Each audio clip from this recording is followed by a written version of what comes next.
அனைவருக்கும் வணக்கம். நான் உங்கள் ஆர்ஜி ஆஸ்ட்ரோ. அனைவரும் சிறப்போடு வாழ எல்லாம் வல்ல எம்பெருமான் ஸ்ரீ நரசிம்ம பெருமானை வேண்டி கேட்டுக்கொள்கிறேன். வாழ்க வளமுடன். இன்றைய பதிவு புத்தாண்டு ராசி பலன் பார்த்து வரும். அந்த வகையில் தனுசு ராசிக்கான புத்தாண்டு ராசி பலன் இந்த வருடம் 2024 தனுசு ராசிக்கு இந்த கோச்சார கிரகங்கள், வருட கோச்சார கிரகங்கள் குரு, சனி, ராகு, கேதுக்கள், இந்த 4 கிரகங்களும் எந்த பாவகத்தில் இருக்கிறதோ அதற்கு தகுந்தாற்போல் பலனை அனுபவிக்க இருக்கிறோம். அதாவது 20% பலனை அனுபவிக்க இருக்கிறோம். ஏன் 20%னா, நமக்கு தசா புத்தி மட்டுமே 80% பலனை கொடுக்கும். நல்ல தசாவோ இல்லை எந்த பாவகத்திலிருந்து கிரகங்கள் தசா நடத்துதோ அதை பொறுத்து தான் நம்ம அனுபவிப்போம். இந்த 20% என்னன்னா, இந்த தசா புத்தியிலேயே இந்த கோச்சாரம் அந்த எந்த பாவகத்தில் இருக்குதோ அதற்கு தகுந்தாற்போல் அந்த 20% பலனை கொடுத்து விட்டு கடந்து சென்று விடும். அப்போ இந்த 20% ரொம்ப முக்கியமாக பார்க்கப்பட வேண்டியது. அப்போ இது ரொம்ப செஞ்சுட்டு போய்ட்டோம். அதாவது அந்த குறிப்பிட்ட ஒரு பர்டிகுலர் காலகட்டத்தில் எப்போ ஒரு சம்பவம் நடந்துச்சு அப்படின்னு போய் பார்த்தோம் அப்படின்னா, இந்த கோச்சாரம், இந்த கோள்கள்லாம் எந்த இடத்துல எந்த பாவகத்தில் இருந்துச்சோ, தசாபத்தி என்னவாக இருந்தாலும் இந்த கோல்சாரம்னு சொல்லக்கூடிய இந்த வருட கோள்கள் எந்த இடத்துல பயணம் செய்ததோ, எந்த பாவகத்தில் இருந்துச்சோ அதற்குரிய காரகத்துவத்தை அது செய்துவிட்டு போய்ட்றோம். இதுதான் இந்த ராசி பலன் சொல்லக்கூடிய இந்த கோச்சார பலன் தான் ராசி பலன். இது பொது பலன். தனிப்பட்ட ஜாதகருக்கு இது எந்த வகையிலும் பொருந்தாது.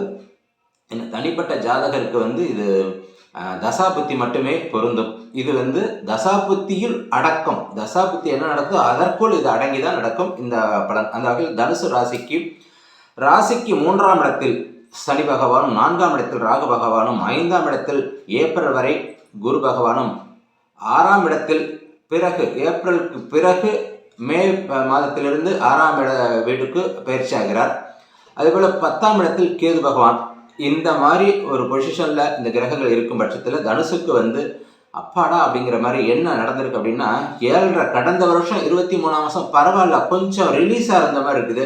அதை விட இந்த வருடம் ரொம்ப பெட்டராக ஃபீல் பண்ணக்கூடிய அமைப்பில் இருக்குது. காரணம் என்னன்னா, சனி 3ஆம் இடத்தில் இருப்பது சிறப்பு. அந்த சனி, ராகு, கேதுக்கள் இந்த மாதிரி கிரகங்கள், அதாவது கெட்ட கிரகம்னு சொல்லக்கூடிய தீய பலனை கொடுக்கக்கூடிய கிரகங்கள் 3ஆம் இடத்தில் இருப்பது எல்லா வகையிலுமே சிறப்பாக இருக்கும். ஏன்னா கடந்த காலங்களில் 2ஆம் இடத்தில் இருந்து குடும்பத்தில் கஷ்டம், தொந்தரவுகள், மன உளைச்சல், பணச்செலவுகள், ரொம்ப நெருக்கடியான நிலைகள் இதெல்லாம் கடந்து வந்துட்டீங்க தனுசுக்கு இப்போ ஒரு ரிலீஸ் முழுமையாக. அதாவது சனியோட தாக்கம் முழுமையாக தண்டனை காலம், அதாவது சனியின் தண்டனை காலம் முழுமையாக 100% விலகி கடந்து சென்று விட்டன. அப்போ சந்தோஷமாக இருக்கக்கூடிய இந்த 3 கிரகங்கள் தான், சனி, ராகு, கேதுக்கள் மட்டும் நம்மளுடைய சுத்தி இல்லாமல் நமக்கு பாதகத்தை செய்யாமல் இருந்தாலே நமக்கு மற்ற கிரகங்கள் எந்த ரூபத்திலேயாவது சாதகத்தை செய்துவிட்டு போயிடும். அப்போ அதுபோல் 3ஆம் இடத்தில் சனி பகவான் இருப்பது எந்த ஒரு பாதகத்தையும் செய்யாத நிலைமையில், அது சொந்த வீட்டில் இருக்கிறதுனால, உபஜயஸ்தானம்னு சொல்லக்கூடிய இடத்துல இருக்கிறதுனால அது சிறப்பான யோகத்தை கொடுக்கக்கூடிய அமைப்பில் இருக்குது. கெட்டவன் கெட்டிடும் கிட்டிடும் ராஜயோகம் அப்படிங்கிற ஒரு அமைப்பில் அந்த சனி இருக்கிறதுனால ஒரு நல்ல பலனை கொடுக்கக்கூடிய அமைப்பில் இருக்குது. 4ஆம் இடத்தில் ராகு பகவான். சொத்து, சுகம், வண்டி, வாகனம் இந்த விஷயத்தில் மட்டும் இன்னும் தனுசு ராசி அன்பர்கள் கொஞ்சம் கவனம் எடுத்துங்க. மனசை அப்படியே குழப்பாமல், சொத்து சுகமெல்லாம் சேர்ற மாதிரி இருக்கும், சொத்து சுகத்துக்கெல்லாம் ஆசைப்படுற மாதிரி இருக்கும். பொருளாதார வீட்டில் இருக்குது, அதாவது குருவோட வீட்டில் இருக்கிறதுனால, நான்கில் குரு வீடு, மீனம் குரு வீடுங்கும்போது ராகு கேதுக்களுக்கு வீடு கிடையாது. எந்த வீட்டில் இருக்கிறதோ அந்த வீட்டுக்குரிய காரகத்துவத்தையும் அந்த கிரகத்துடைய காரகத்துவத்தையும் அது உறிஞ்சி அப்படியே நமக்கு பிரதிபலனாக கொடுக்கும். 4ஆம் இடத்தில் இருக்கிறதுனால 4ஆம் இடம் என்பது சொத்து, வண்டி, வாகனம், தாயாரினுடைய உடல்நிலை, தாயாருடைய அமைப்பு அத்தனையும் அந்த 4ஆம் இடம் குறிப்பிடும். அப்போ சொத்து சேரக்கூடிய அமைப்பு இருக்கும். ஆனால் அந்த புத்தி நம்மளை மாற்றிக்கிட்டே இருக்கும். அந்த சொத்தை பற்றி பிரச்சனை, அம்மாவுடைய உடல்நலம் பிரச்சனை, இந்த மாதிரியான அமைப்பில் நம்மளுடைய புத்தியை கொஞ்சம் அப்படி இப்படின்னு அதாவது ராகுவோட கேரக்டர் என்னன்னா, மிகைப்படுத்தக்கூடியது, அத்தனை விஷயங்களையும் மிகைப்படுத்தக்கூடியது. அதனால தவறான ரொம்ப மனசை அலைப்பாய விடாமல் இந்த மாதிரி விஷயத்தில் ரொம்ப கவனமாக, பொருளாதார ரீதியாக ரொம்ப கவனமாக இருக்கக்கூடிய அமைப்பில் இருக்குது. கொஞ்சம் கவனமாக, அதாவது யோசித்து உஷாராக இருந்துக்கணும். இவ்வளோதான் விஷயம். ஏன்னா 4ஆம் இடத்துல ராகு இருக்கிறது அந்த பாவகத்துக்குரிய வேலையை செய்யும்போது தவறான இடத்தில் கொண்டு விட்டுவிடும். அதாவது நல்ல வழியில் கொண்டு காட்டாமல் ஆசையை காட்டி, இந்த இடத்துல ஆசையை காட்டி சரி, சிக்கல்ல கொண்டு மாட்டிட்டோம். அப்படி ஒரு அமைப்புல இந்த ராகு பகவான் இருக்குது. இந்த விஷயத்துல கொஞ்சம் கவனம் எடுத்துக்கொள்ளவும். அதே போல 5ஆம் இடத்தில் குரு இருக்கிறது சிறப்பான ஒரு நல்ல ஒரு அமைப்பில் தான் இருந்துகிட்டு இருக்குது. ஏப்ரல் வரைக்கும் அது 5ஆம் இடத்திலே இருக்கும். அது வரைக்கும் உங்களுக்கு ஒரு பிரச்சனை இல்லை. ஏப்ரல் வரைக்கும் பரவாயில்ல. கடந்த வருடம் எப்படி அனுபவிச்சோமோ அதே நிலை அப்படியே தொடர்கிறது 4வது மாதம் வரைக்கும். 5வது மாதத்திற்கு பிறகு மே மாதத்திற்கு பிறகு மாற்றம் ஏற்படுகிறது. குரு 6ஆம் இடத்துக்கு போறாரு. 6ஆம் இடத்துக்கு போகனாலும் ஒரு நல்ல நிலைவை கொடுக்கக்கூடிய அமைப்பில் தான் இருக்கிறது. 6ஆம் இடம் என்பது வம்பு, வழக்கு, கடன் இதையெல்லாம் தீர்க்கக்கூடிய அமைப்பு. அது போகக்கூடிய இடம் சுக்கிரனுடைய வீடு, பணம் இருக்கக்கூடிய வீடு. அப்ப 6ஆம் இடம் என்பது வேலையை கொடுக்கும். 6ல குரு இருக்குது, ஒரு வேலையை கொடுக்கக்கூடிய அமைப்பு, ஒரு கௌரவமான வேலை, பணம் சம்பாதிக்கக்கூடிய வேலையை கொடுக்கக்கூடிய அமைப்புல இந்த குரு பகவான் பயணிக்கிறார். இதுதான் நம்மளுடைய அதாவது தனுசு ராசிக்கு உள்ள அமைப்பு. அதே போல 10ஆம் இடத்துல வந்து கேது பகவான் இருக்கிறார் புதனுடைய வீட்டில். புத்தியை கொஞ்சம் நல்லா செலுத்தி தான், புத்தியால் தான் பிழைக்கக்கூடிய அமைப்புன்னு சொல்லுவோம்ல, அதுபோல புதன் வீடுங்க அப்படிங்கிறதுனால புதன் வீடு கொஞ்சம் புத்தியை செலுத்தி தான் நம்ம தொழில் ரீதியாக தொழிலை வந்து பெருசாக்க நினைக்கிறதுக்கு இந்த இன்னொரு 1.5 வருஷத்துக்கு பெரிதாக்கும், தொழிலில் மாற்றத்தை ஏற்படுத்தும், தொழில் அப்படி செய்வோம் இப்படி செய்வோம் விரிவுபடுத்தும் அப்படின்னு நினைக்க வேண்டாம். ஏற்கனவே 7.5 சனியிலிருந்து நீங்கள் இப்போ தான் மாறி வந்துக்கிட்டு இருக்கீங்க, கொஞ்சம் விலகி வந்துக்கிட்டு இருக்கீங்க. எடுத்த உடனே பெருசாக முதலீடு போட்டு பெருசாக எதுவும் செய்யணும்னு நினைக்க வேண்டாம். காரணம் என்ன அப்படின்னா, அங்கே ராசிக்கு 10ஆம் இடத்தில் கேது பகவான் இருப்பதனால் பெருசாக எந்த தொழிலும் செய்ய விடாது.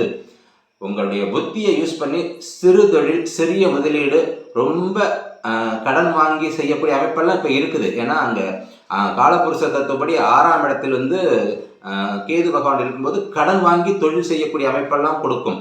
அப்போ நிதானமாக கொஞ்சம் எச்சரிக்கையாக முதலீடு, குறைந்த முதலீட்டில் சிறிய தொழில் ஆரம்பித்து அதை பெருக்கும்போது அடுத்த வரும் காலகட்டங்களில் கோச்சார கிரகங்கள் உங்களுக்கு நல்ல பலனை கொடுக்க இருக்கும்போது அதை பயன்படுத்தி ஒரு தசாபுத்தி நல்லா நடந்துச்சுன்னா அதுக்கு தகுந்தாற்போல் என்ன தசா நடக்குது அதற்கு தகுந்தாற்போல் உங்களுடைய வாழ்க்கையை மாற்றிக்கொள்ளவும். தனுசுக்கு இந்த வருடம் 2024 முழுமையாக அனைத்து விஷயத்திலுமே உடல் ஆரோக்கியம், திருமணம், ஏன்னா திருமணம்லாம் 2ஆம் இடத்துல சனி இருந்து தடையாக இருந்து கொண்டு இருந்தது. 5ல் இப்போ குரு இருக்கார். திருமணம், குழந்தை பாக்கியம் அத்தனையும் இந்த ஆண்டு நடக்கக்கூடிய அமைப்பில் இருக்குது. தனுசுக்கு எல்லா வகையிலும் எல்லா கிரகமும் இப்போதைய நிலவரப்படி இந்த வருடம் ஆல்மோஸ்ட் அனைத்து கிரகங்களும் நல்ல பலனை கொடுக்க இருக்கிறது. இந்த வாய்ப்பை பயன்படுத்தி கொள்ளுங்கள். குருவும் உங்களுக்கு பெரிய அளவில் பாதகத்தை செய்யாத அளவில் இருக்குது. ஏன்னா ராசி அதிபதி அவர் தான். அவரும் நல்ல நிலைமையில் 5ஆம் இடத்துல செவ்வாயோட அதிநட்புன்னு சொல்லக்கூடிய செவ்வாய் வீட்டில் தான் இருக்கிறாரு. 5ஆம் இடத்தில் இருக்கிறாரு. நல்ல சிந்தனை பிறக்கும். நல்ல சிந்தனை பிறந்தால்தான் நமக்கு அடுத்தது நம்ம என்ன செய்யணும் அப்படிங்கிறது ஒரு நல்வழியை கொடுக்கும். அந்த சிந்தனை மாறி போச்சு அப்படின்னா கொஞ்சம் கெட்ட வழியில் நம்மளை கொண்டுட்டு விட்டுடும். அதனால் வந்து ராகு வீட்டை மட்டும்தான் கவனமாக இருக்க வேண்டுமே தவிர மற்றபடி குரு உங்களுக்கு சாதகத்தை கொடுக்கக்கூடியது. அப்படியே குரு பயிற்சி ஆனதற்கு பிறகும் உங்களுக்கு மறுபடியும் அந்த சாதகத்தையே தான் கொடுக்கக்கூடிய அமைப்பில் இருக்குது. 6ஆம் இடம் என்பது ஒரு கௌரவமான வேலையை அமைத்து கொடுக்கக்கூடிய அமைப்பில் இருக்கிறதுனால தனுசு ராசி அன்பர்கள், அனைத்து வகையான அன்பர்களும் ரொம்ப சந்தோஷமாக இருக்கலாம். 7.5 சனி சுத்தமாக விலகி விட்டன. உங்கள் மனசு ஃப்ரீயாக இருந்தாலே அடுத்த லெவலுக்கு உங்களை கொண்டுட்டு போகுங்க. இதுதாங்க ஜோதிடம். இதை நம்ம புரிஞ்சுக்கிட்டா போதும். நமக்கு கடன் இருக்குது, பிரச்சனைகள் இருக்குது, அப்படி இருக்குது இப்படி இருக்குன்னு நம்ம வந்து மனசை வந்து சஞ்சலப்படுத்தினோம்னா அடுத்த லெவலுக்கு நம்மளை உடம்பு சோர்ந்து விடும். உங்களுடைய உடல் சோர்வு அத்தனையும் விலகிவிட்டன. சனியோ காரகத்துவத்தால் தான் இந்த உடல் சோர்வு இங்கே வரும். சனி நம்மளை விட்டு முழுமையாக விலகி விட்டது. சுறுசுறுப்பு ஆகிடுவீங்க. இனிமேல் வந்து எதை தொட்டாலும் நல்ல வழியில் உங்களுக்கு சம்பாதிக்கக்கூடிய அமைப்பு இருக்குது, நல்ல வழியில் பயணிக்கக்கூடிய அமைப்பு இருக்குது. இந்த வாய்ப்பை பயன்படுத்திங்கள், சந்தோஷமாக இருங்கள். அதுவே உங்களுக்கு வந்து பெரிய மாற்றத்தை கொடுக்கும், வளர்ச்சியை கொடுக்கும். வாழ்த்துக்கள். தனுசு ராசி அன்பர்கள் வாழ்க வளமுடன்.